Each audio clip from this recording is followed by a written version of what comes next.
851, turn right, heading 180. Order 14 Papa, turn right 245, report localizer established.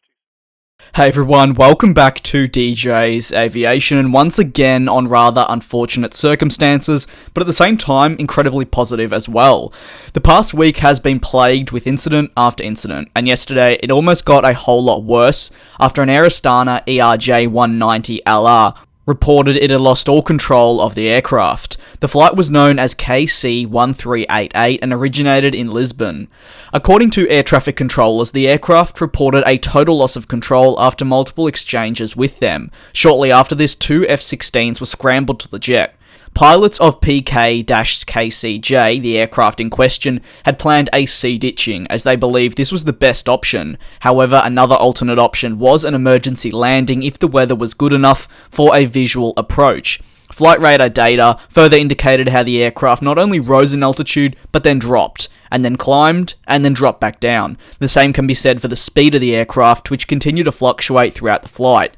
As the aircraft was on final approach for its emergency landing, it disappeared from the radar. While sparking alarm, it's worth noting that this can be common in incidents like this, and at altitudes like this as well that the aircraft was at. Ignoring this, when an aircraft does disappear from radar, you do sometimes think the worst. Around 10 minutes after the aircraft disappeared from radar, it was confirmed it had landed safely on runway 19 right of an airbase which is around 180 kilometers or 90 miles southeast of Lisbon, the airport it took off from. Thankfully, no one was hurt in the incident. It's worth mentioning no passengers were on board the aircraft, as this was the aircraft's first flight back after some maintenance. It's also been noted that the aircraft wasn't able to land on its first attempt, no doubt because of the total loss of control. The original flight was only set to be 30 kilometers, and as mentioned, really just a ferry flight because of the maintenance. Therefore, it only had a handful of crew on board. Speculation immediately began after the incident came to a close. However, before I talk about any of that, it's important to give a very, very warm applause and praise to the pilots on board who, as I mentioned on my Twitter, clearly lost control of the aircraft, but actually managed to land it, avoiding another major air disaster. While this incident is thankfully not huge, it's still very scary, but it's credit to the skill and training of these pilots to successfully land the aircraft. If you know me, you'll know on the channel I don't like to massively speculate, at least when there's an incident like this occurring.